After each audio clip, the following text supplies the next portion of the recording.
లక్షలాది మందికి మన తెలుగు మ్యాట్రిమోనీ ద్వారా వివాహాలు జరిగాయి. తెలుగు వారి నంబర్ 1 చాయిస్ తెలుగు మ్యాట్రిమోనీ.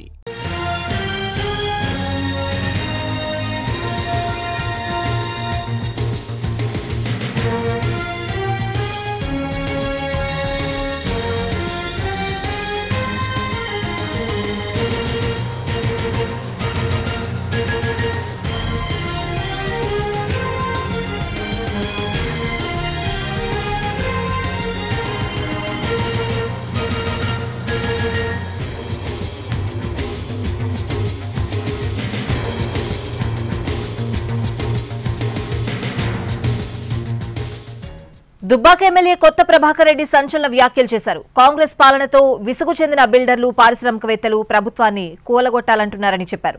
అవసరమైతే ఎమ్మెల్యేలను కొనుగోలు చేయాలని, ఖర్చును తాము భరిస్తామంటున్నారని తెలిపారు. ఈ వ్యాఖ్యలకు కౌంటర్ ఇచ్చారు ప్రభుత్వ విప్ ఆది శ్రీనివాస్. ప్రభుత్వాన్ని కూల్చే కుట్రలపై చర్యలు తీసుకోవాలని డిమాండ్ చేశారు.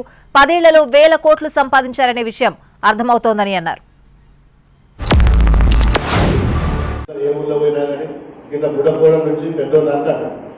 మాకు తెలియ ఏ బిజినెస్ మ్యాన్ నాకు తెలిసిన వాళ్ళు కొంచెం ఫ్యాక్టరీ దగ్గర ఆడడం ఉద్యోగస్తులు అన్నయ్య మార్గంలో కూడా రాలేదు. ఎందుకు అంటే ఈ గవర్నమెంట్ వశపోతలేదు, దగ్గర అడగొట్టలేదు, దండం పెడతాం, పైసలు ఇస్తాం, మీకు మస్తు పైసలు ఇస్తామంటాం, కొన్ని అవసరం అప్పుడు ఎమ్మెల్యేలు. కానీ ఉన్నప్పుడు దీన్ని ఉంటే దరిద్రం ఇది దీన్ని మొత్తం కథం పట్టిదని ఎంతమంది అంటున్నారు. బిల్డర్స్ అంటారు, ఇండస్ట్రియలిస్టులు అంటారు, మీకు అత్యంతంగా పెట్టుకుంటారు. ఏ ఎమ్మెల్యేలు ఏం చేసుకుంటారో మీరు చేసుకోండి అనే కార్యం వచ్చిందంటే మీరు అర్థం చేసుకోవాలి. ఎవరు ఎన్ని కుట్రలు కుతంత్రాలు పన్నినా ఈ ప్రభుత్వం ఏర్పడిన 3వ రోజు నుంచే ప్రభుత్వాలు కూల్చమని అన్నారు. 15 మాసాలు బ్రహ్మాండంగా మా ముఖ్యమంత్రి రేవంత్ రెడ్డి గారి నాయకత్వంలో పనిచేస్తుంది. భవిష్యత్తులో కూడా ఇదే విధంగా ముందుకు పోతాం.